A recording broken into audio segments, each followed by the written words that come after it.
A tanulás értéke szemben a komfortzóna kényelmével. Egy ismerős házaspár egyik gyermeke felvételt nyert az orvosi egyetemre. Többször beszélgettem velük arról, hogy mennyi időt, energiát és pénzt áldoztak erre. Ez az áldozatvállalásuk folytatódik, hiszen tőlük távol egy másik városban kell a gyereknek lakni, tanulni, élni, és ez az egyetemista csak az egyik gyermekük. Az egészben az a rendkívüli, ahogy őket hallgatva kristálytisztán jön át, hogy a tudásnak, a tanulásnak náluk mekkora értéke van. De nem csak ez, hanem az is, hogy számukra ez mennyire természetes. Többször beszélgettem velük arról is, leginkább a Covid idején, hogy amikor semmi nem mozdul, minden zárva van, akkor az egyik legjobb befektetés a tanulás. Olyan dolgot kell tanulni, ami később gyakorlatiasan is használható. A tanulás viszont pénzbe kerül, meg időbe, meg oda kell pakolni magát az embernek, ez az egyik legfárasztóbb tevékenység. Tehát nem csak pénzkérdése.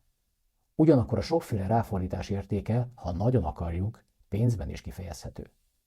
Vannak már kimutatások arról, hogy melyik szakma, milyen végzettség, milyen fizetést jelent, mennyivel többet kereshetnek azok, akiknek jó végzettsége vagy jó szakmája van. Amikor a gyerek még csak tanul, akkor természetesnek tűnik, hogy a szülő kifizeti a hétköznapi költségeket, és amikor elviszi edzésre, zeneórára, akkor leginkább az ott megélt élményekről van szó a családban, no meg arról, hogy ez most a jelenben mennyibe kerül. Ha korrepetálásra, külön tanórára, felvételi előkészítőre vagy valamilyen tanulással kapcsolatos fejlesztésre van szükség, akkor pedig két téma kerül fókuszba. 1.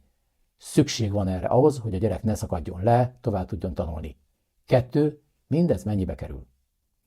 Ha ezt a kényszer hozza, tehát tenni kell valamit, különben a gyerek lemarad, megbukik, stb., akkor a hátrány tapasztalatának jelenben átélt fájdalmai mellett jobb esetben leginkább csak pénzkérdése, hogy a nebuló megkapja a szükséges fejlesztést vagy sem. Jobb esetben.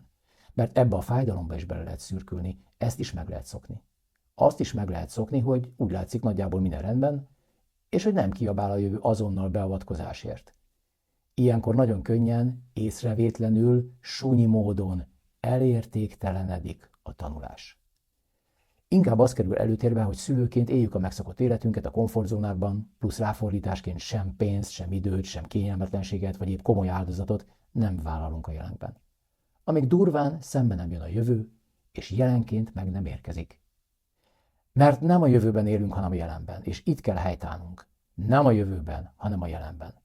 Itt kell szórakoznunk, pihennünk, vakációznunk, menő cuccokba öltözködnünk. Nem a jövőben, hanem a jelenben.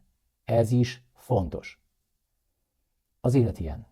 Néha nehéz döntéseket kell meghozni. Ilyenkor azzal is szembe kell néznünk, hogy mindennapi kényelmünk mellett mennyire természetes, hogy a tudás, a tanulás értékes.